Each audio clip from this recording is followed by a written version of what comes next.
Well, now joining us from London for more analysis on this story is Mr. Jonathan Offei-Ansah, publisher of Africa Briefing. I'd like to thank you very much, sir, for joining us during this hour's top headlines. Let's go ahead and start off with to what extent is this sexual violence actually being used as a weapon of war during these advances, let's mention for our viewers, of the RSF? I mean, it's been going on forever and still there's been no accountability. The strategic initiative for women in the Horn of Africa is very, very careful in its wording. It bases its findings on survivor testimonies, medical reports, and field documentation.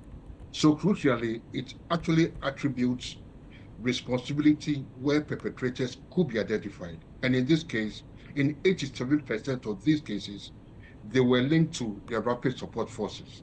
So that strengthens the credibility, of the claim. Okay, and the patterns, the abuse occurred during specific RSF advances, followed similar methods, and often targeted particular ethnic communities. And the victims described the attackers identifying themselves, issuing threats, and acting with impunity.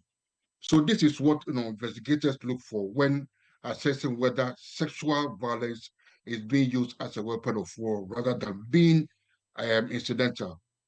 And again, it underscores the severity of the matter. The inclusion of children indicates that the violence was intended to terrorize entire communities and not just individuals. And under international law, that elevates the allegations significantly. And Mr. Offei-Ansah, as you are mentioning the difficulty of this situation, what do the humanitarian organizations most urgently need, specifically in these cases, to support the affected communities, or do these victims really receive any type of support? Well, more than 12 million people, have been displaced, and now the World Food Program says that food rations will be cut from next month due to funding shortages. So if they don't get the required money, right? I mean, the survivors of the violence are going to be pushed into farming conditions, which raises serious questions about international neglect. And do you believe there's any realistic path towards any type of agreement between the Sudanese army, between the RSF, or do you believe this situation is going to be continuing for at least the next few months or years? Well, from where I'm sitting, I don't see any imminent end, to the war. I mean, there have been so many false dawns since the war started 2 years ago.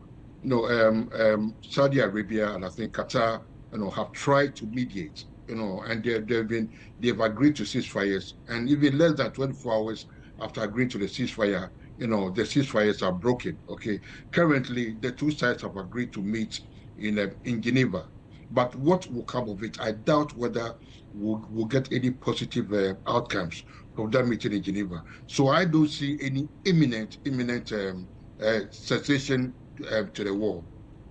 And lastly, I would like to ask you, I mean, you did mention about that situation when it comes to the prosecution. Now, you've already mentioned how they are. We also have, we know that the UAE is involved in funding this whole situation on the genocide, if we want to say. Of course, it's a genocide ongoing, famine, starvation. We see the reality on the ground in Sudan. But yet, what happens when it comes to the media coverage? It is not receiving the media coverage that it should deserve. Why is this, in your opinion, Mr. Offei-Ansah?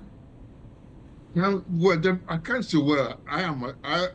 We at Africa Briefing, cover the war almost on a daily basis, right? And I don't know why. Maybe Sudan is it of any strategic importance, maybe to the West or to other countries. Maybe that's why it's not attracting, the needed coverage, globally.